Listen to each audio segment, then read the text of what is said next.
Hello friends, welcome to code mantra 910.com। आज की video में देखेंगे कि डॉट नेट कोर 8 एप्लीकेशन में हम एक्सेल फाइल को कैसे रीड कर सकते हैं। सो यहाँ पर मैंने एग्जांपल के लिए विंडोज एप्लीकेशन का यूज़ किया है। सो यहाँ पर सबसे पहले हम अपना फॉर्म डिजाइन कर लेंगे। तो इसके बाद हम एक बटन ऐड कर देंगे। यहाँ पे हम एक फाइल को हम यहाँ पर फाइल को ब्राउज करेंगे and then submit button click पे उसकी फाइल को हम रीड करेंगे।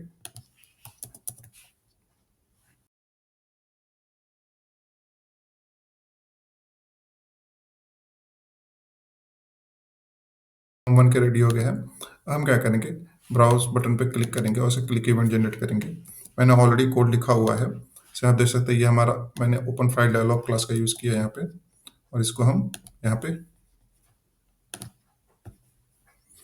पेस्ट कर देंगे।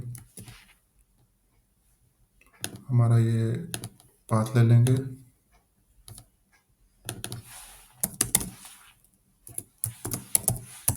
हमने टेक्स्ट फाइल का पाथ को डिफाइन करते हैं यहाँ पे। ठीक है, तो यहाँ आप देख सकते हैं मैंने ओपन फाइल डायलॉग क्लास लिया है। फिर उसके बाद मैंने फिल्टर लगाया यहाँ पे कि हमें किस टाइप की फाइल के यूजर को अलाउ करने से चल करते हैं। मैंने एक्सएलएस और एक्सेल फाइल को अलाउ किया है। Once user click on okay, so हम फाइल के पाथ को यहाँ पे टेक्स्ट बॉक्स के अंदर डिस्प्ले कर देंगे। नाउ फाइल को रीड करने से पहले हमें कुछ लाइब्रेरीज को यूज करना होगा। हम डिपेंडेंसीज में जाएंगे, राइट क्लिक करेंगे, नोकेट पैकेज पे क्लिक करेंगे और यहाँ पे हम एक्सेल डेटा रीडर करके हमारी डेटा रीडर करके लाइब्रेरी आती है, उसको हम सर्च करेंगे और इस लाइब्रेरी को हम यूज करेंगे अपने फाइल डेटा को रीड करने के लिए। सो जो भी हमारा डेटा होगा एक्सेल शीट के जो भी हम रीड करेंगे वो हम डेटा सेट के अंदर यूज करेंगे। सो इससे हमें कोई फर्क नहीं पड़ता कितनी सारी शीट है, और साथ जितनी भी शीट्स हमारे एक्सेल के अंदर होंगी उसका सारा का सारा डेटा हमें डेटा सेट के अंदर मिल जाएगा। तो एक्सेल के डेटा को रीड करने के लिए हमें दो लाइब्रेरीज की जरूरत पड़ती है। First this excel data reader and second जो हमारा है excel data reader dot dot set data set. सबसे पहले एक्सेल डेटा रीडर को हम लेंगे, इसको इंस्टॉल करेंगे। सेकंड लाइब्रेरी को हम लेंगे। अभी हमारी लाइब्रेरी इंस्टॉल हो गई है एक्सेल डेटा रीडर। हम अपने पैकेजेस सेक्शन के अंदर देख सकते हैं कि हमारा एक्सेल डेटा रीडर और excel data reader dot data set हमारे इंस्टॉल हो गए हैं। अब जो डेटा रीड करने का है हम क्या करेंगे, सबमिट बटन को लेंगे, submit button click event generate करेंगे और मैंने यहाँ पे कोड ऑलरेडी लिखा हुआ है, मैं आपको code step by step explain करूंगा just to save the time. अब हम इसको लेंगे और यहाँ पे सबमिट बटन पे प्लेस कर देंगे। हम ये डेटा ग्रिड व्यू का आईडी को चेंज कर देते हैं।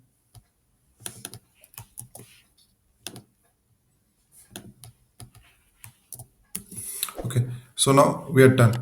सो here what you can see, यहाँ पे जब फर्स्ट एक हमने एक वेरिएबल डिक्लेयर किया है, इसमें हमने डिक्लेयर किया है कि हमारा जो एक्सेल का जो फर्स्ट रो है वो हमारा हेडर है कि नहीं है। सो यहाँ पे मैंने इसको ट्रू कर दिया। हमारा एक्सेल का जो डेटा सेट है वो डेटा है जो वो हमारा।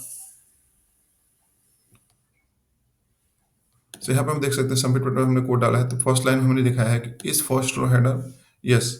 सो हमारा फर्स्ट रो, उससे पहले मैं काम करते हैं, हम एक्सेल को ओपन करते हैं और इसको डेटा को देख लेते हैं। हमने क्या कि मैंने ऑलरेडी सैम्पल डेटा बना के रखा हुआ है। तो यहाँ पे देख सकते हैं फर्स्ट रो हमारा जो है वो हमारा आईडी है एंड देन उसके बाद हमारा जो भी डेटा हमने डाल कर रखा हुआ है एक्सेल को क्लोज करेंगे हम और फिर हम कोड बेस पे आते हैं। तो यहाँ पे हम देख सकते हैं फर्स्ट रो हमारा हेडर है yes, then we have defined object for data set and then जो भी फाइल सेलेक्ट हुई है उसके हम पाथ को रीड करते हैं और एक्सटेंशन को आइडेंटिफाई करते हैं कि सिलेक्टेड फाइल का एक्सटेंशन क्या है, जस्ट फॉर सेफ साइड।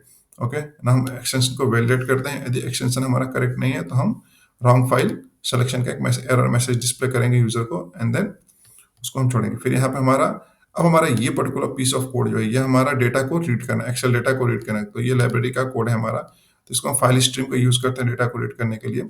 सबसे पहले ये हमारा पाथ को हमने ये डिफाइन किया है। पाथ क्या, हमारा फाइल का पाथ क्या है, मोड क्या है, open access read and then read and write. यहाँ पर एक चीज आप ध्यान देना है हमको, ये पर्टिकुलर जो इनकोडिंग डिफाइन की गई है, okay, register provider, okay, this is very important for dot net core. So यहाँ पे मैं डॉट नेट 8 कोर यूज कर रहा हूँ। यदि आप Windows normal dot net framework use कर रहे हैं तो ये रजिस्टर करने, इनकोडिंग को रजिस्टर करने की जरूरत नहीं है प्रोवाइडर को। Otherwise if you are using dot net core, on that case you must use this line of code encoding.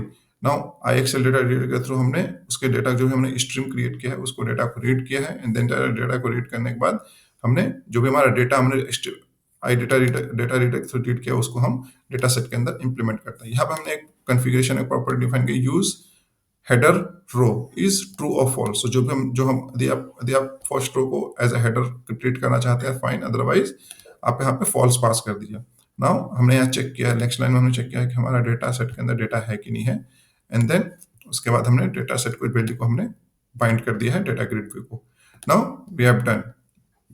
Now let's run check the code.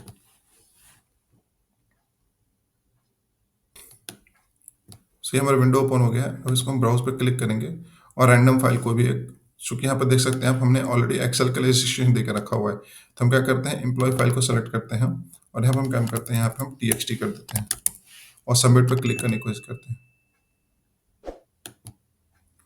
सो यहाँ पे हमको क्या आ रहा है message, error wrong file selected. Okay, so now यहाँ पे हम फिर से हम जब ब्राउज पे जाएंगे और एम्प्लॉय फाइल को सेलेक्ट करेंगे और यहाँ पे एक ब्रेक पॉइंट लगा देते हैं और इसको हिट करते हैं सबमिट पे। जैसे सबमिट पे हिट करते हैं, अब देखते हैं यहाँ पे हमारा फाइल का एक्सटेंशन को इसने रीड किया, उसने वेरीफाई किया कि प्रोवाइडेड एक्सटेंशन बराबर है कि नहीं है, इनकोडिंग को रजिस्टर किया गया, देन इस स्ट्रीम में डाला एंड देन डेटा सेट के अंदर वैल्यू को रीड किया। और लेट्स चेक हमारे डेटा सेट के अंदर क्या मिला है।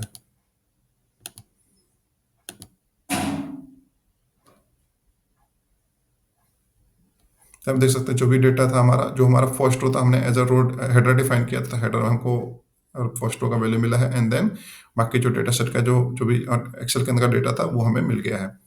तो हम ग्रिड यहाँ पे F5 को कंटिन्यू करेंगे और चेकेंगे हमारा डेटा क्या मिल रहा है अपने आप को हमको।